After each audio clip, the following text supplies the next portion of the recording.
Welcome to Pluribus Reflections. Are you ready? My name is Glenn Osland, and this is a reflective meditation inspired by the television series Pluribus. Let's begin.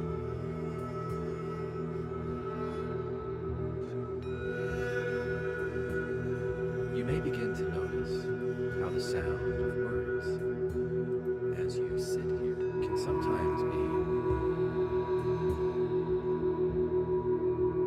allowing your body less important than the sound of words.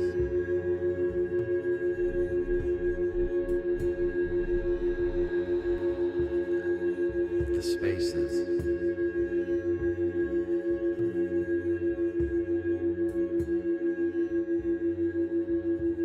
between them.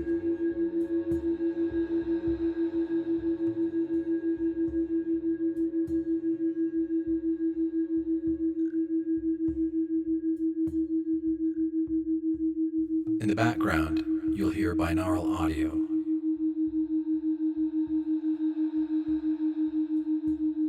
Designed to gently oscillate between delta and theta brainwave states.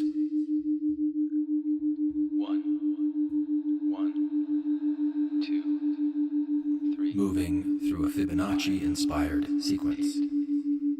13, 8, 5. You don't need to understand the science for it to work. 2, 1. You just need a pair of earbuds or headphones. Let the sound be present, and notice what it invites in your body and mind.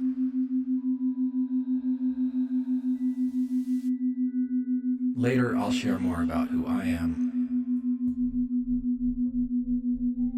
why I work this way, and how these soundscapes support nervous system regulation. 1, 2. For now, 3, 5, 8, 13. Let's simply begin by reflecting on Pluribus. 5, 3, 2, 1. A story that asks unsettling and beautiful questions.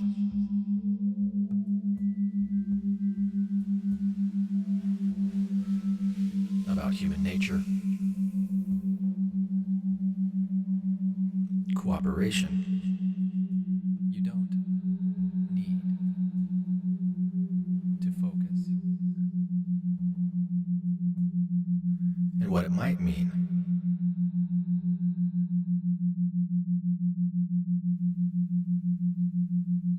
to be safe.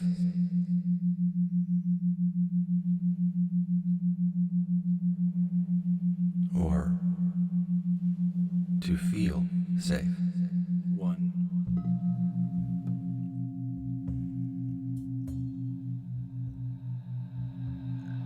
Because sometimes we don't feel safe even when we really are safe.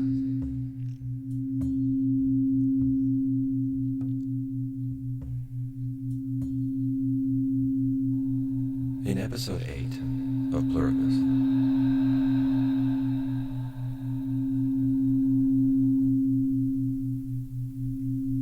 and yes, there will be spoilers.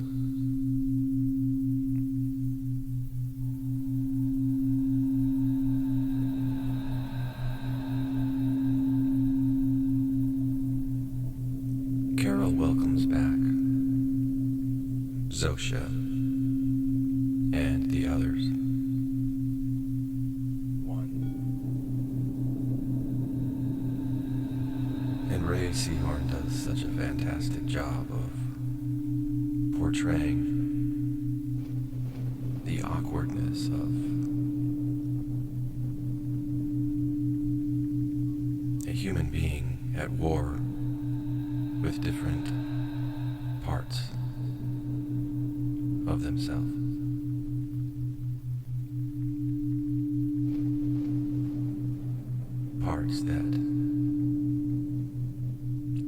fiercely independent, strong, protective, guarded,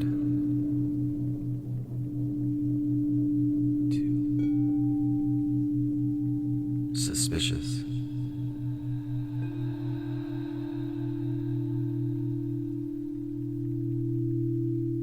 and vulnerable.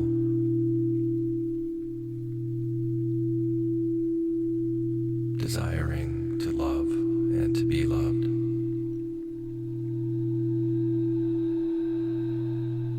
Not knowing what to trust.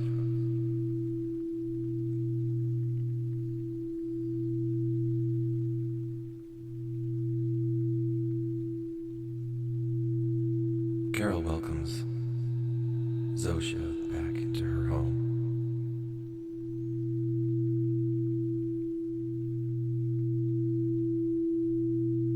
And Zosha begins to show Carol more about the way humanity lives after the joining.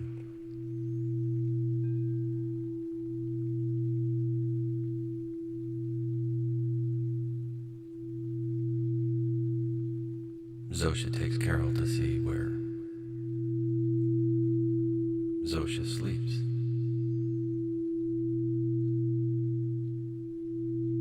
After Zosha explains that private property is now a thing of the past. All things are shared and efficiency is prioritized.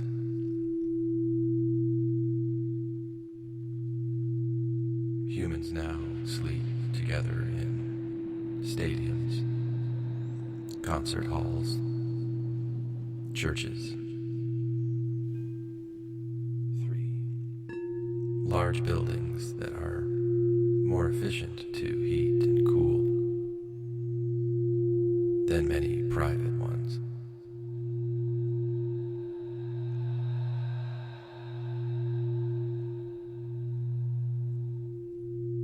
Carol maintains a distant curiosity, marked with sarcastic remarks, an apparent defense strategy that has become so automatic in Carol that even in the times when she is most open,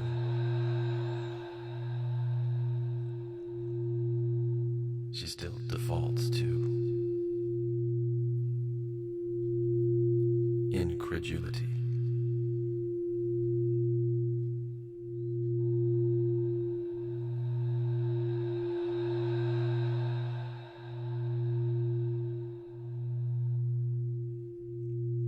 Carol is invited to sleep in a stadium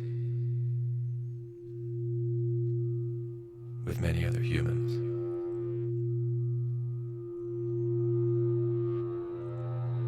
And at first she declines, but then we see that she chose to stay the night.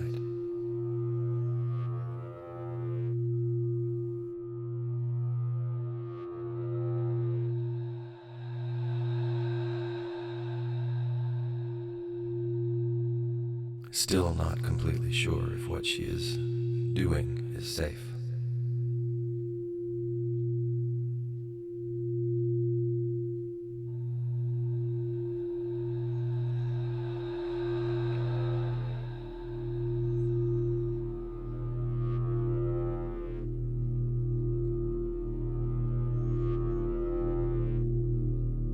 And while parts of her register the safety and the helpfulness of the others who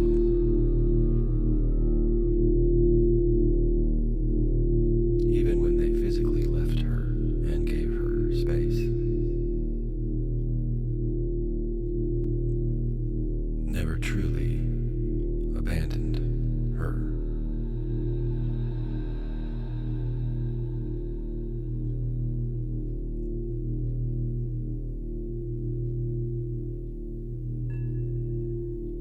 yet, a part of Carol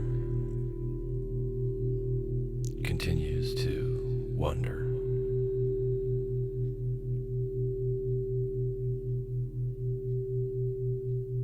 What is their long game? There must be something they are hiding.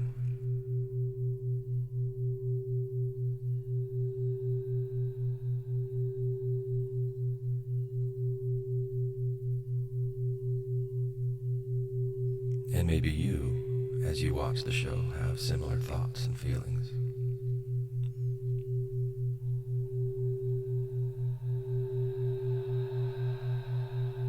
And maybe you, in your daily life, as you interact with people and situations around you, have similar guarded feelings and suspicions.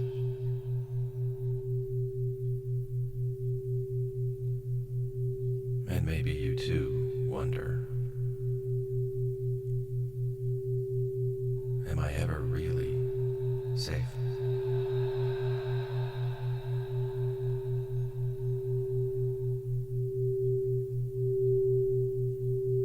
And so today, in this reflective meditation,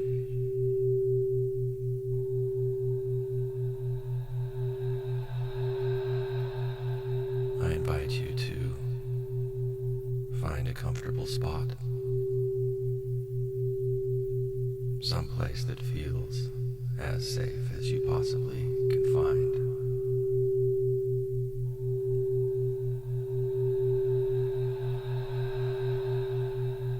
And breathe deeply.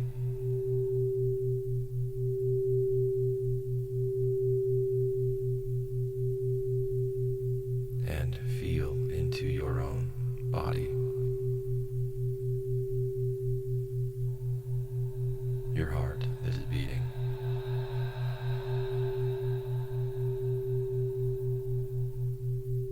Your lungs filling with oxygen.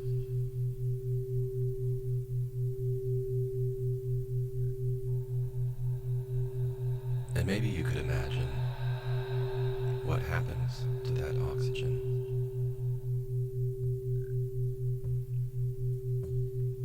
after it enters your lungs.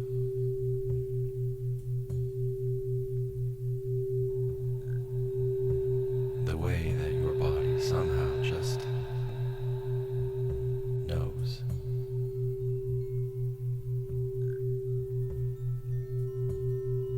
How to open.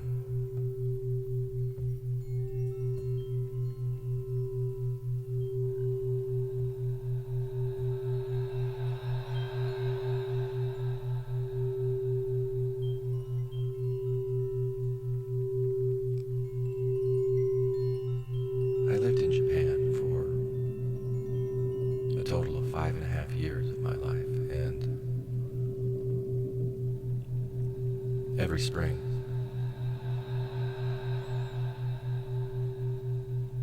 the cherry blossoms pop, they bloom.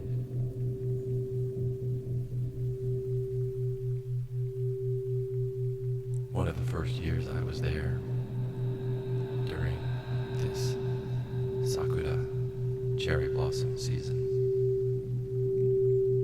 I was living in a town called Matsue in the province of Shimane. And I still can see in my mind's eye this beautiful waterway.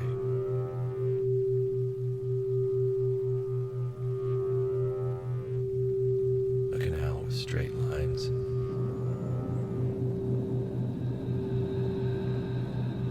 With cherry blossom trees on both sides. Heavy with the bloom.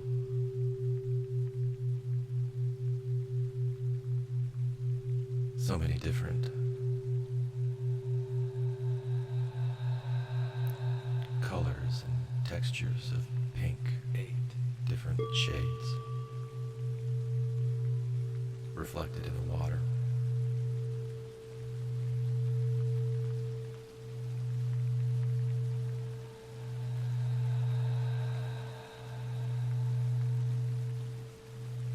So when I think about what happens to the oxygen when it enters my lungs, I think about those cherry blossoms and the little sacs inside my lung that open like a blossom to receive these molecules of air.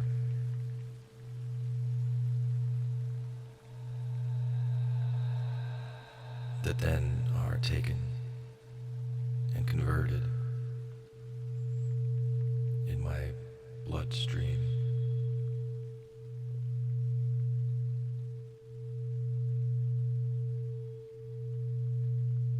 nourishing my entire body.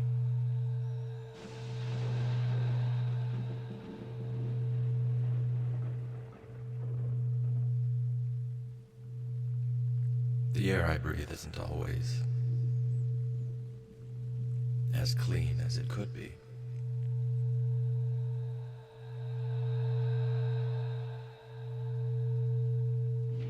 But somehow my body has a way to filter out the impurities and find balance.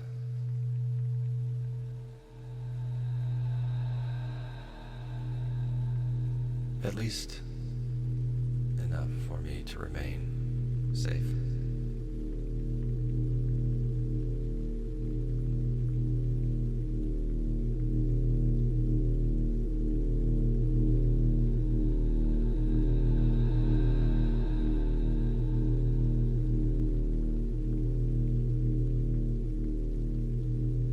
I could describe many other processes similar to this.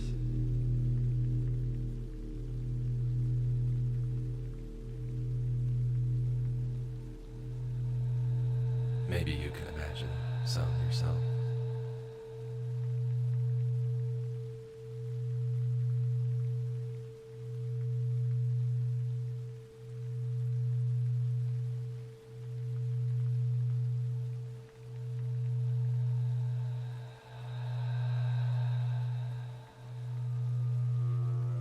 I work as a soul-centered, trauma-informed mental health counselor.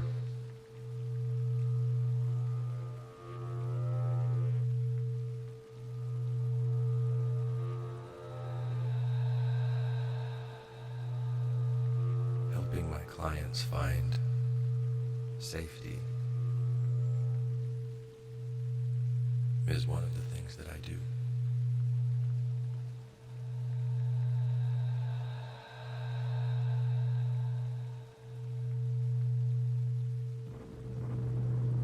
Or maybe a better way of saying that is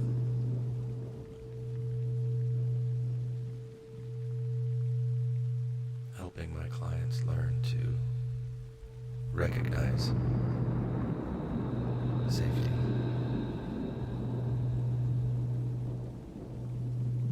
Is something that I do.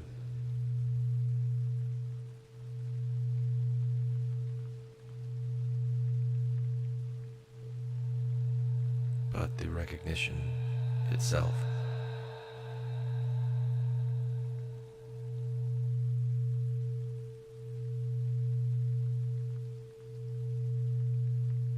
that's all up to you. And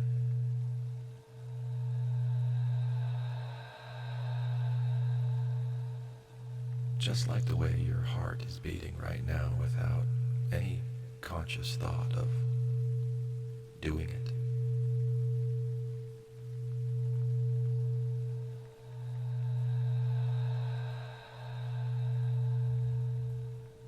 Oftentimes our ability to recognize or not recognize safety has been determined by our body our brain, our nervous system, milliseconds before we are consciously aware of what is happening.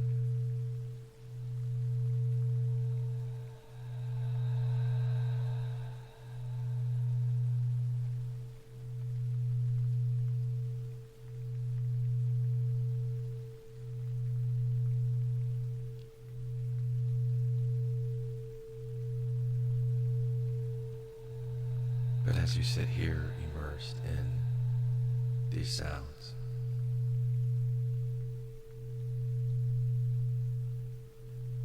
perhaps you can feel the safety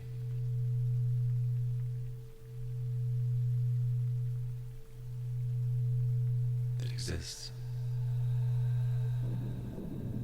within this own little bubble of time you're sitting in right now.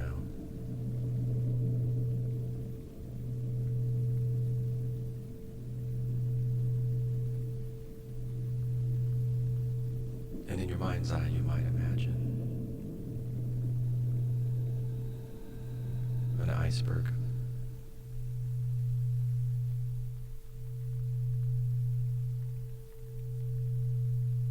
And you see the tip of the iceberg, almost like it's floating on top of a massive ocean.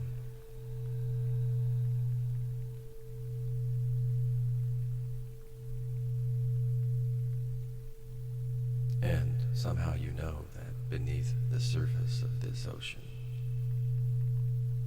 there's a much larger body to that iceberg.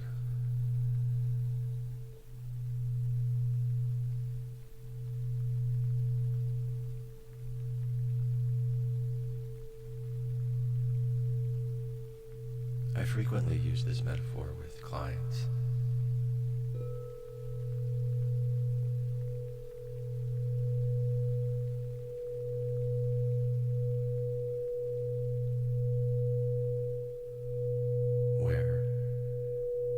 This tip of the iceberg symbolically represents our mind, our conscious mind, all of the things that we're aware of, the thoughts and feelings,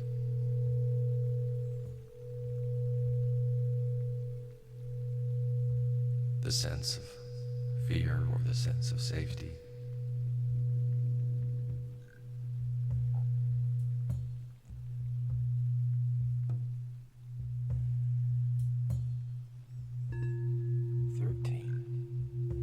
And beneath the surface of awareness is a body that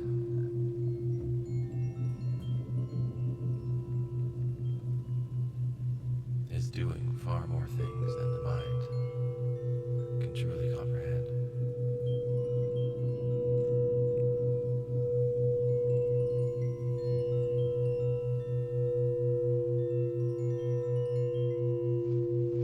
Pulling pure oxygen out of impure air, filtering it.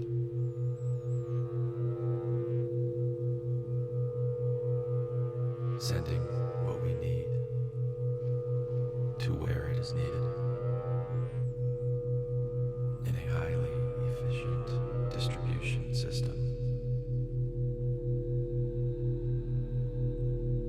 that has been evolving and improving on its efficiency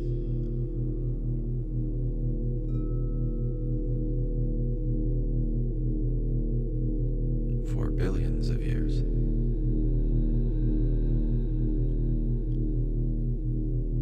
Even long before our direct ancestors took human form.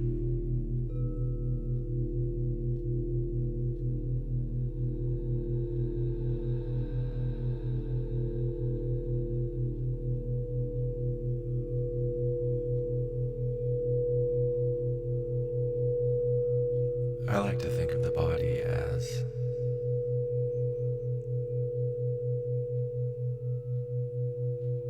ecosystems within ecosystems.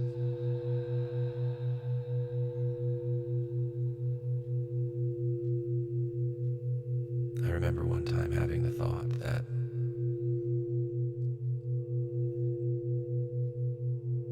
the first forms of life that left the ocean for dry land never really left the ocean.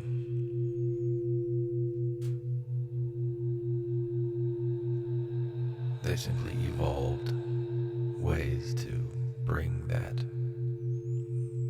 life-giving fluid with them.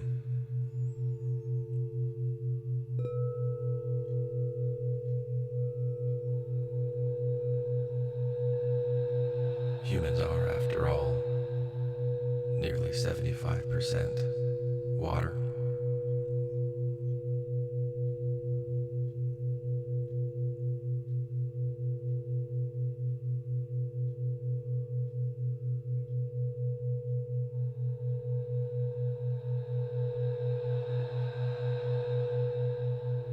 At one point in episode 8, Zosha tells Carol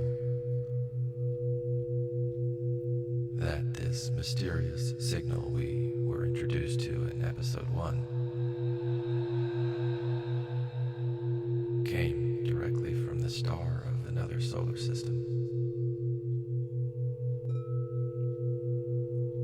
and a planet in that system that she said we don't know much about, but we think it might all be underwater.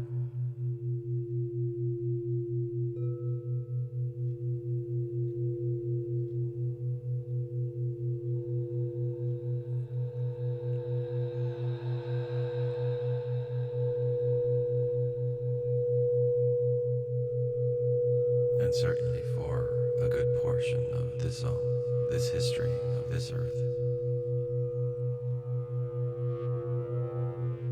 life existed underwater and out of water, a condition at one point in our ancestors' history would have felt very unsafe, and yet somehow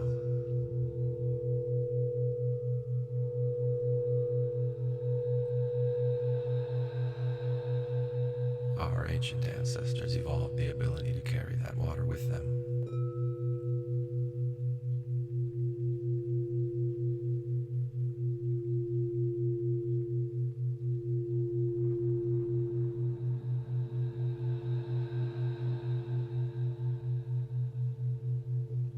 And returning to the iceberg metaphor,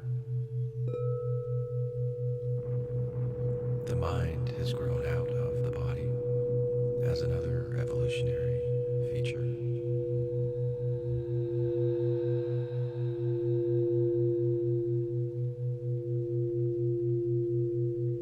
The ability to think and to feel and to be suspicious and to have different competing parts.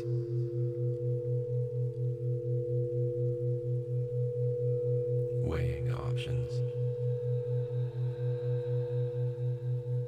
Creating abstract models of reality to run simulations through the process of thought.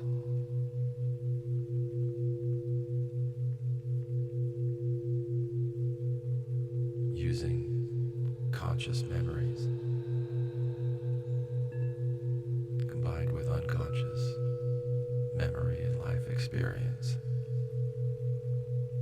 to calculate the most likely path to survival.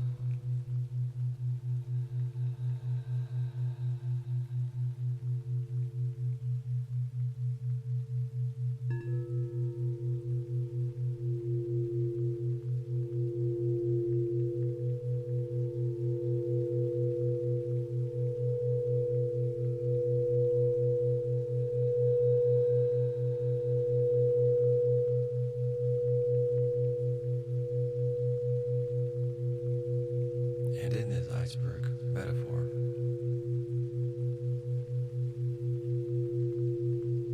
The ocean itself represents something that I like to call spirit. Although I may begin to start calling it soul.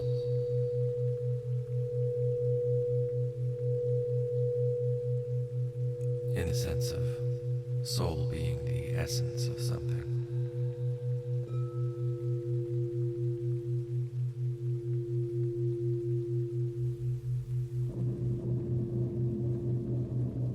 Soul being a deep, connected history and legacy.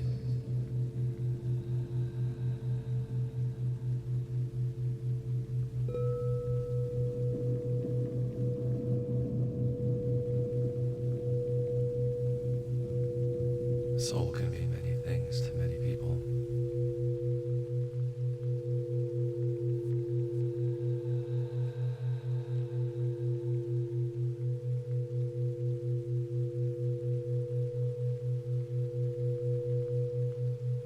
As a soul-centered, trauma-informed therapist,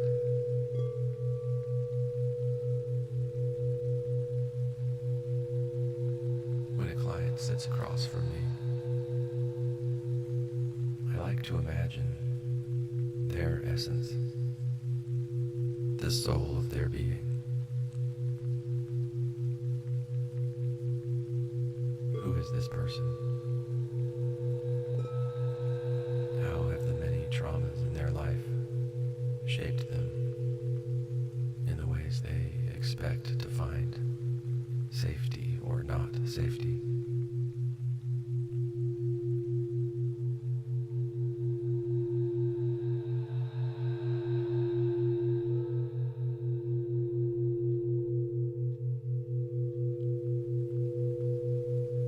I've started interacting with some other fans of Pluribus through different subreddits.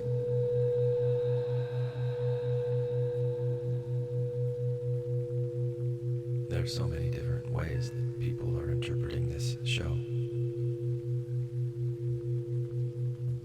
And as I sit looking at my computer screen, I know there is another human being on the other side of these comments and threads. And I wonder about their essence, their soul, and the way their own life experiences have shaped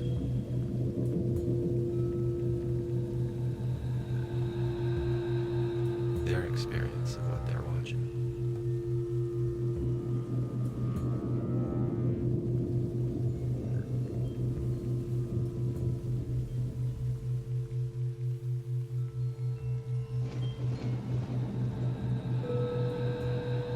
One person asked me yesterday if, as a soul-centered, trauma-informed therapist, I have been trained and educated in the ways that cults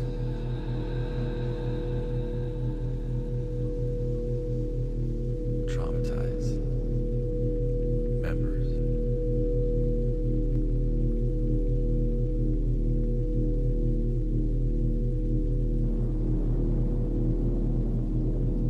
And the answer to that is yes.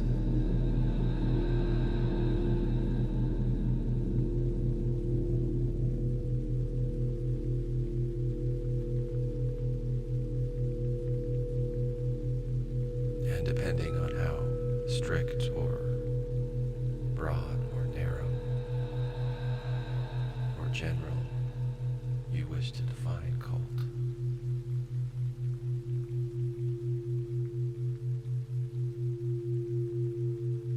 I myself was raised in one.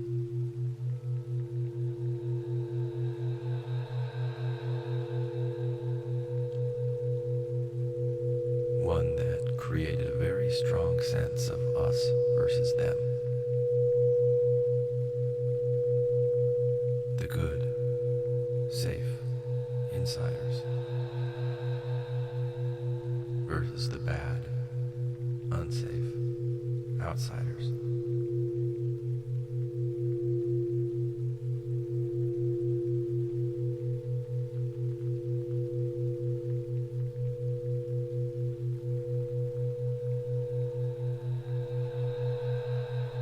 As I've grown older, I've recognized that even some of the smallest, most innocuous experiences of my life were colored and shaped by a deep unconscious fear of others.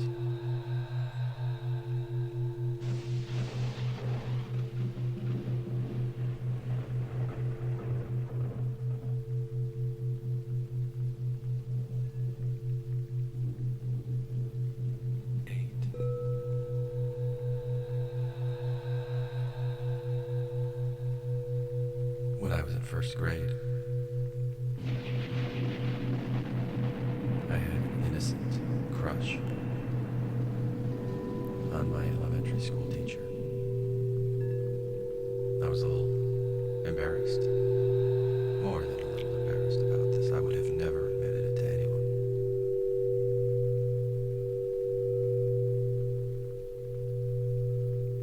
And I remember one day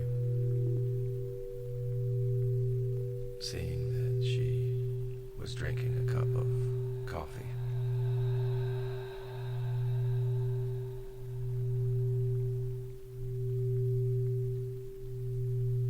And in this religious cult that I was raised in,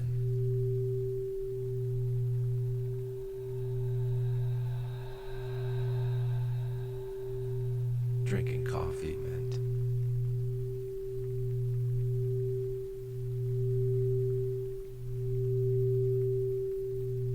sinner.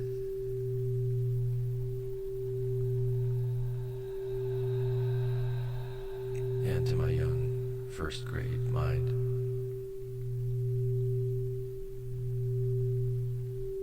I felt even more shame and confusion.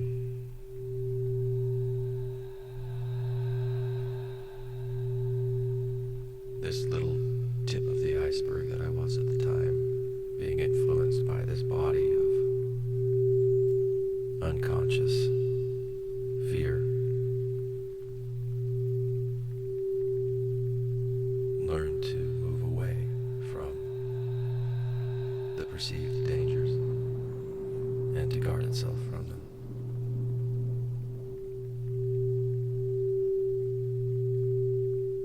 While creating its own internal war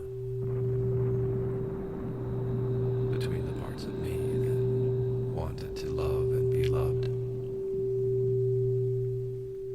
and the parts that guarded against vulnerability, that didn't want to make the mistake of trusting something that might ultimately become untrustworthy.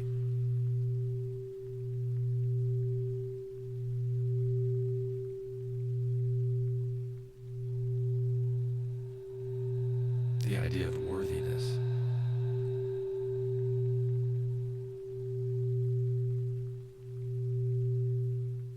was a kind of weapon that I didn't understand as a weapon until much later in my life.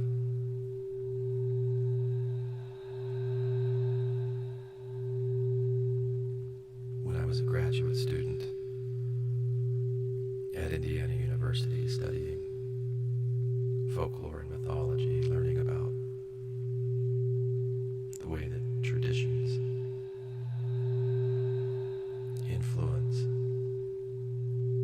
self-identity and group identity.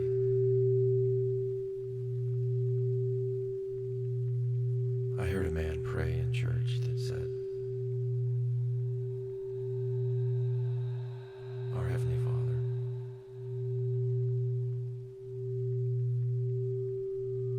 we are so humbled to be the most chosen of thy people.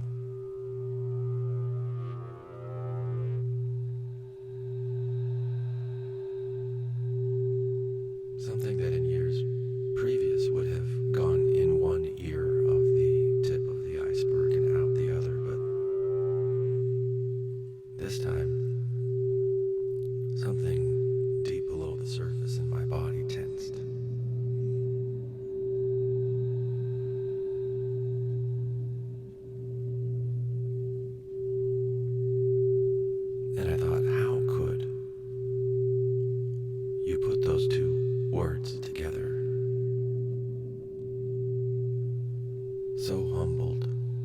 be the most chosen in the eyes of God?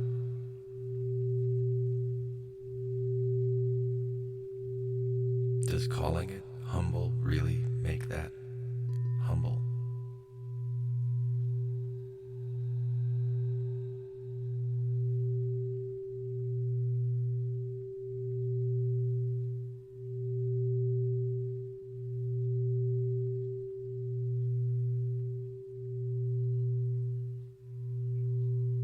I've recently been reconnecting with some new old friends that I knew in junior high, high school. I was out with a few of them last night, and we were reflecting on our shared past.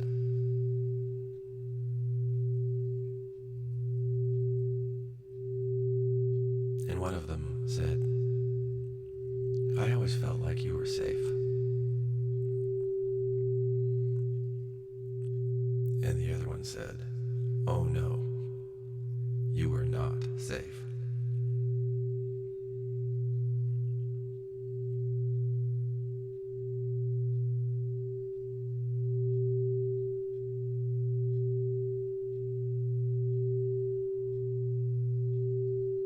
And I found that fascinating. I wanted to know more.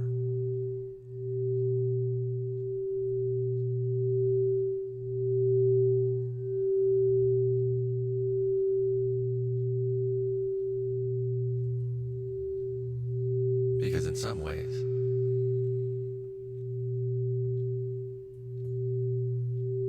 I was a very safe person.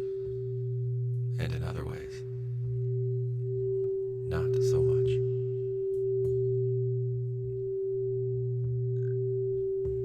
They were both right. They were both reflecting on their own internal experience, their memories.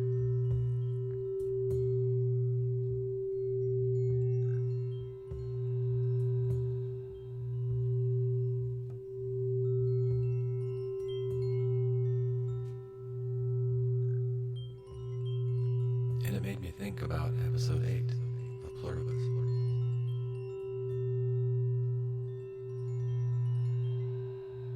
And this core question that Carol is still asking herself.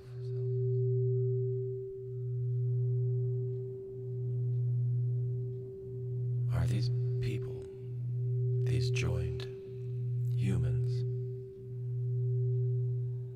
really safe?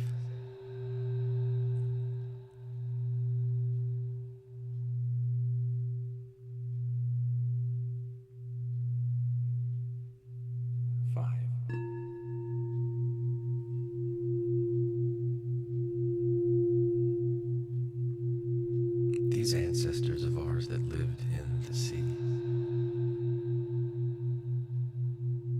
maybe looked like a kind of jellyfish, you might say, the first vertebrates that had a spine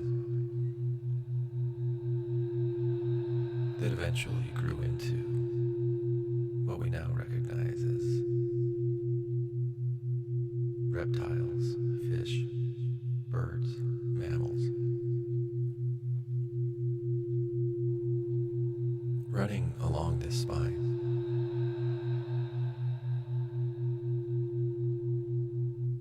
were some cells that had joined together. Very special kinds of cells. They're called neurons. And they create electricity. And they shoot that electricity back and forth to each other in different forms. We call them neurotransmitters. And this is the way that they communicated to each other to scan constantly for safety. Is the organism safe? What does it need?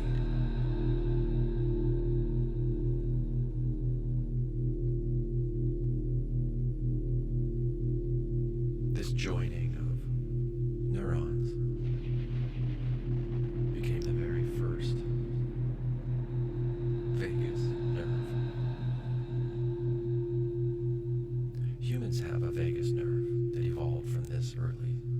vagus nerve. It runs from the base of our brain and it wanders, which is how it got its name, like vagabond.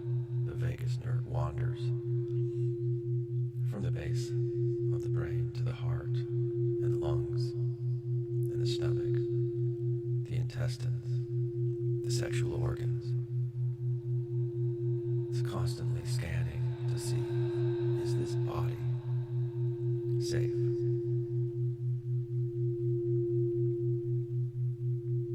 That happens beneath the level of our awareness. It's constantly going on.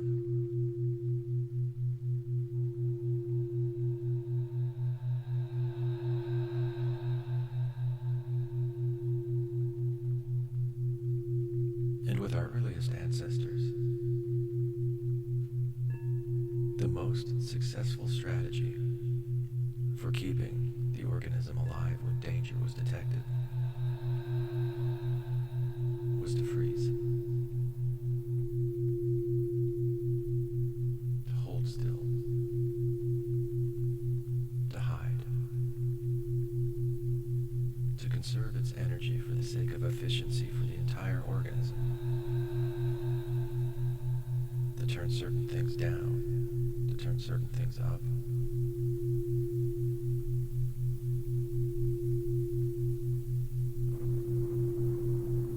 You might think of a lizard on a wall. When it detects your footsteps, and it freezes.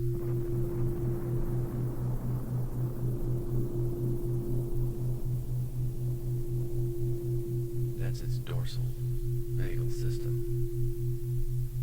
This ancient survival strategy occurring right before your eyes.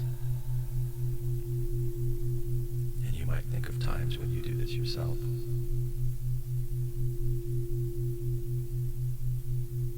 You might feel unmotivated, exhausted, depressed. Believe it or not, this is your nervous system relying on an ancient strategy to keep you safe, to preserve your energy.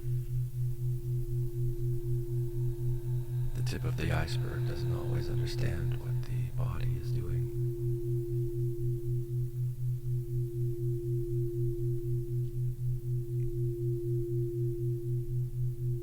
And as our ancestors successfully implemented this strategy and thrived,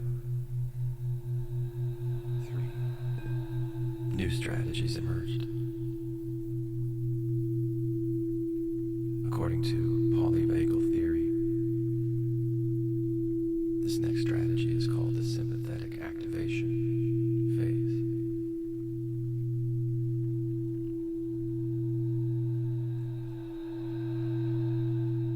This is when that vagus nerve, nature's original fiber optic cable, senses danger and prepares the body for action.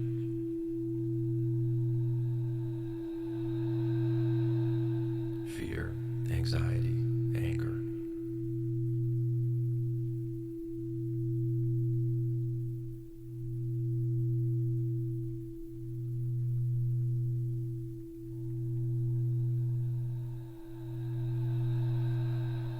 And communicates with neurotransmitters and hormones like cortisol, adrenaline, norepinephrine that surge through our bodies. Our heart rate increases. Our muscles tighten. We might feel butterflies in our stomach or pressure in our chest, heat in our head, tense neck and shoulders, sweaty palms.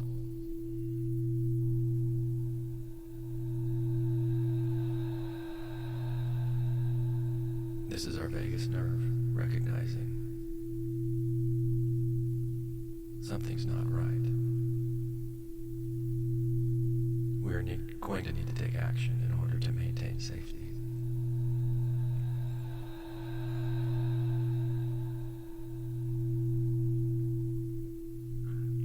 All vertebrates have this dorsal and sympathetic function of the vagus nerve. And as our ancestors thrived with these unconscious strategies, a third branch emerged, shared only by mammals. This is called the ventral vagal, and it's when the vagus nerve recognizes we have safety. Things are good, code green, and then mammals are ready to connect socially with others, because that is how we thrive.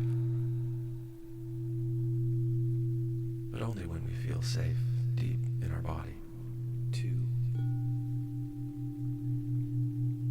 And when this happens, our body sends other hormones and neurotransmitters like oxytocin, serotonin, endorphins, dopamine. It's when we feel that we can trust, that we can open up.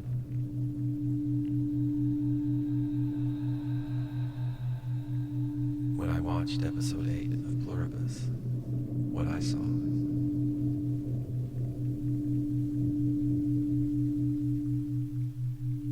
was the others doing the best they could to bring Carol into a ventral vagal state, a place where she could feel safety in the presence of their safety.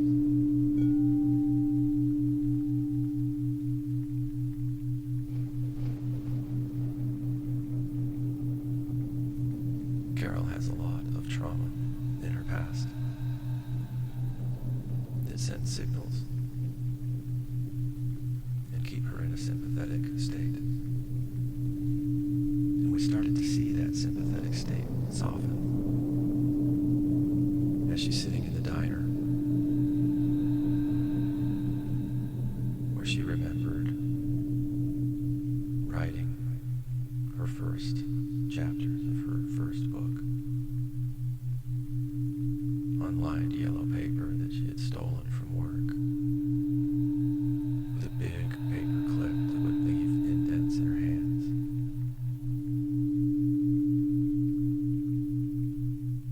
And one waitress in particular that she formed a relationship with, and all of a sudden there she was. And then Carol remembered, wait, this diner had burned down. The others reconstructed it. They brought in this waitress who was now living as a cosmologist in Florida. But they brought all these pieces back together just to what? Just to make Carol trust them. And immediately Carol's red flag alarm bells went online. Her sympathetic nervous system, shaped by years of trauma, of trusting people like her mother, her family members, with her deepest, most vulnerable secrets of who she was, being betrayed, and her body remembered one. Even when you feel safe, are you ever really safe?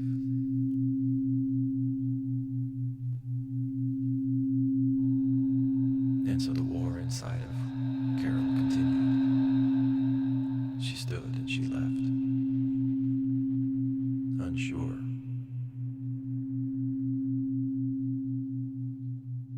Of anything except her own internal strategies for safety.